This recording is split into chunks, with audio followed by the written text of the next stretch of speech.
Today, I would like to ask you to join me as we take a look at the many mysteries of the canceled projects of Jurassic Park. I managed to get my hands on a rare compact disc which contains details on some of the most radical ideas and concepts the series would have ever seen, featuring such working titles like My Date with a Dinosaur, Jurassic Park vs. Westworld, Jurassic Park Cyber War, and the surprisingly ambitious Jurassic Park musical. If all that sounds unbelievable to you, then you're right. I'm just pulling your leg. But as absurd as all that sounds, I don't think I'd find it far-fetched if Jurassic Park did come out with stuff like that. It was and is that big of a franchise. And that's why I think I'd like to invite you to go back to a simpler time when Jurassic Park was only a novel written by Michael Crichton. Hi, I'm Hunter Rose, and you're watching Rose Reads. Now, before we go any further, I would like to disclaim that this is neither an English class or a storytime channel. So I won't outright give you the story, and I won't go over the subtle implications an author may have had with their work. All I want to do is let you know if a book is worth your time, your interest, and what edition you might want to get your hands on. You should never judge a book by its cover, but let's take a look at the one I have and see if it's right for you.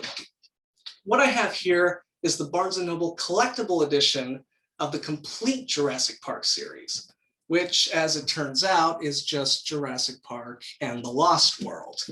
If you are a fan of the movies, you might think to yourself, if Jurassic World was just Universal doing its own thing, Jurassic Park was a trilogy. Whatever happened to the third book? Well, it doesn't exist, at least not in any form Crichton intended. But what's really interesting that there's a scene in the original book that's absent from the movie, which I believe was a major source of inspiration for what ultimately became Jurassic Park 3. But we'll touch on that in a bit. Before we get to the contents inside, I'd like to discuss the quality of the edition. Now, I do really like the design. I think it's stylistic and it's a good representation of what I want to see from Jurassic Park. But I strongly advise that you stay away from the Barnes & Noble's collectible edition. You see, there's a very glaring flaw with this book. It's a white hardcover. Any hardcover is going to be susceptible to be fading and wearing out by just sitting on a shelf. But if you get any other kind of color, it won't be too noticeable. It really won't affect the way the book looks. You don't have that same luxury with a white one. Mine has been sitting on a shelf, and I can already see the white fading away, revealing the red underneath. And if the book isn't going to last, it defeats the whole purpose of getting a nice-looking one. So if by the end you do decide you want to read Jurassic Park, I strongly advise you do yourself a favor and get a paperback or a digital edition. Now, without further ado, let's talk about the actual story of Jurassic Park. Well, I won't surprise you to hear that the story of Jurassic Park begins with wealthy entrepreneur John Hammond as he uses fossilized mosquito DNA to genetically engineer dinosaurs back from extinction, and then use them as the main attraction of his amusement park, of course, like any good scientific achievement. Things aren't all peaches and cream for the park's construction, however, as some of the park's workers have fallen victim to some pretty nasty accidents. Heaven knows how. This causes Hammond to recruit a team of specialists to evaluate the park and give it their seal of approval. Hammond recruits the help of Doctors Alan Grant, a paleontologist, Ellie Sadler, a paleobotanist, and mathematician Ian Malcolm, who expertise is in chaos theory. Hammond is so assured he spared no expense on the park's safety, he even invites his 2 young grandchildren to come tour the park before it officially opens. Unfortunately for everyone involved, a bit of bad weather and corporate espionage leaves the park without power. The security fails, and dinosaurs of all kinds are given full range of the island, turning the scientific innovation of a lifetime into a nightmarish struggle for survival. It's no wonder with a premise this strong that not much alteration was taken to the plot of the film adaptation. That doesn't mean the two are exactly the same, however. As a matter of fact, there's quite a few differences. I won't go into too much detail on those differences, since those will be your main motivation to read the book for yourself, but I am going to touch on them to see if any of them entice you. The most surprising difference to me was actually who lives and who dies. Each death in the film stood out to me so much, I didn't imagine that story being told any other way. But as it turns out, who actually manages to get off the island in the book is completely different. In hindsight, that is a good thing, as it's bound to keep you on your toes knowing that no one really gets a guarantee this time. All except for Ian Malcolm. I don't think there's anything that can actually kill Ian Malcolm. Now, the second biggest difference is how the story ends. In the film, the survivors just get on a helicopter, they evacuate, and that's said and done. The book has a much more drastic ending. The finale is far more extreme, and if the movie did decide to keep the original ending, it would be in a very different place than it is right now. This last change that I want to talk about is very interesting to me, and that's the missing scene from the film. This is one of the most memorable moments in the book, and it's nowhere to be found in the movie, which I can only assume is because of technical limitations of the time. But there's a part in the story where Alan Grant and the kids decide the fastest way to the park's main structure is by taking a raft up a river.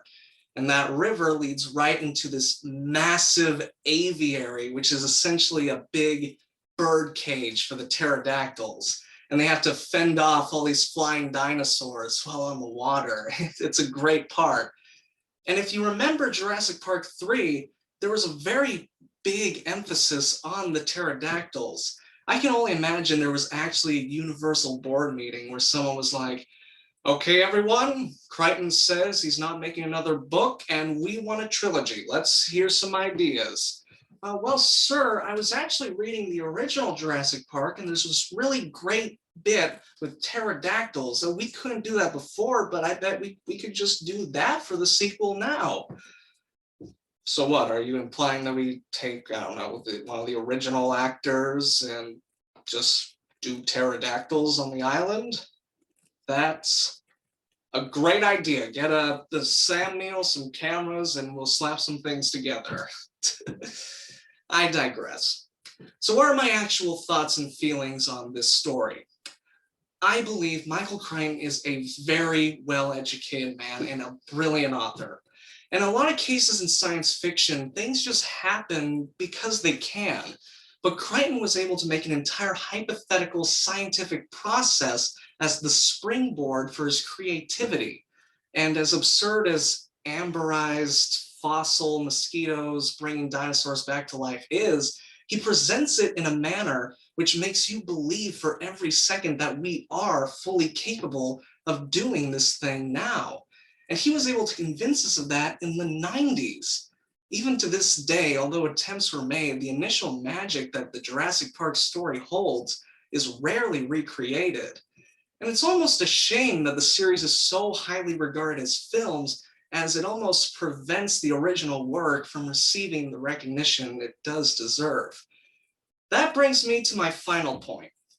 Is there a definitive version of this story? Crichton's book or the Spielberg film? This is a very rare occurrence, but it's actually the Spielberg film. It's nothing short of a miracle, but he was able to faithfully recreate the story and bring it to life. And every little change that's made only serves to propel the story even further than it already was. Even the characterization in the film is more dynamic and three-dimensional than the characters we see in the book. And that right there is going to be your main deterrence. It's always going to be easier to watch a movie than read a book. And in this instance, it's actually more rewarding. So if all you're looking for is your next great book, Jurassic Park probably won't call out to you. I will say, however, I do believe Jurassic Park serves as an excellent gateway novel if you want to get yourself back into reading or start in the first place.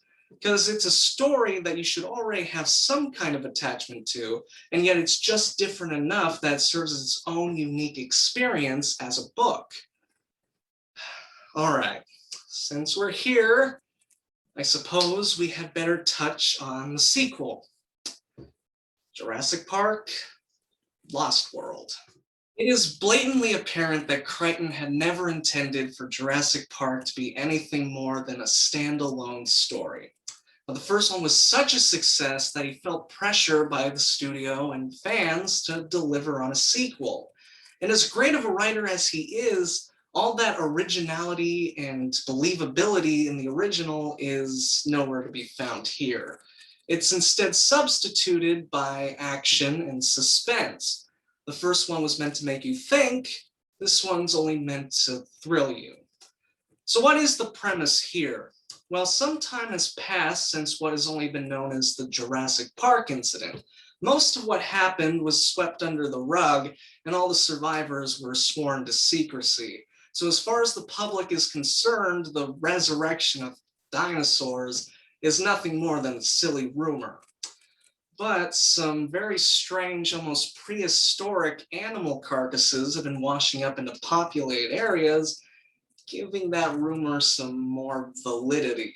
This leads Ian Malcolm to star as the only returning character as he goes on an expedition to Jurassic Park's sister island, Isle Sorna. Now, Isle Sorna, as it turns out, is where the majority of the manufacturing of the dinosaurs actually took place. And all the ones remaining on this island were just abandoned and left to their own devices. So Isle Sorna is a much more gritty and desperate feeling location, as the original, as tense as it was still cultivated and had modern luxuries. Sorna is a wild, untamed jungle, so our heroes don't exactly have any one advantage over the dinosaurs this time around. All right, I'll just come right out and say it. What is better, the book or the movie? This time it is the book, by a long shot. I mean, I can't completely blame the studio, as Crichton obviously made a sequel to his Jurassic Park, and as I mentioned, it ends very differently, which made adaptation for the sequel's film a bit tricky. There were still a lot of questionable choices made for The Lost World, and let's talk about those. All right, some of the differences between the Lost World book and the Lost World movie. The most apparent is the antagonist of the story. If you remember the film, you might recall that InGen were the antagonists, as they had plans to round up a bunch of dinosaurs, take them to a populated area, try to make a Jurassic Park in the middle of a city, and well, that culminates into a chase by a T-Rex through city streets. Oh boy, yeah. Thankfully, none of that actually happens in the book. All the action takes place solely on the island. So who is the main antagonist? Well, if you remember that initial corporate espionage, that plot line was never really resolved in the movies. It was dropped immediately. If you were ever curious to find out where they would have gone with that, Crichton actually answers that question as he brings back the character of Lewis Dodgson. Dodgson hired Dennis to steal dinosaur DNA from Jurassic Park, and he returns as the main antagonist of this one as he tries to extract dinosaur DNA from Isle Sorna. The other major difference that might interest you is that there are actually dinosaurs in the Lost World that can camouflage themselves. There's even a very tense moment in the book where a character has to walk across an open area knowing full well that there's a bunch of invisible dinosaurs out there. I don't know what's worse, being surrounded by dinosaurs you can see or those you can't. I think you'd be screwed either way. And hey, there might be an invisible dinosaur next to you right now. Who knows? In all seriousness, Lost World will excite you. There are moments they'll have you on the edge of your seat and moments they'll have you say, hey, that was pretty cool. But the best analogy I can come up with is like you're panning for gold. And you find Jurassic Park, and that's a pristine gold nugget. Then you find the Lost World. and it's pyrite, it's fool's gold. It looks a lot like the first. It's nowhere near as valuable to you. That being said, there might actually be more incentive for you as a Jurassic Park fan to revisit the Lost World book over the original book. Since the differences are so much more impactful to the plot, it makes it almost like a Jurassic Park installment we never actually got to see on film. Now, I might be paraphrasing here, but much like Ian Malcolm once said, this isn't a question of could you do something, it'll be a question of should you do something, and I'll let you decide the answer for yourself. Until then, let me know what you think in the comments below. Do the Jurassic Park novels sound interesting to you? And if you're already experienced with any of the books or movies, I'd love to hear your thoughts. Now, I think I've spent enough time on this island. I had better get going if I don't want to end up as dino bait.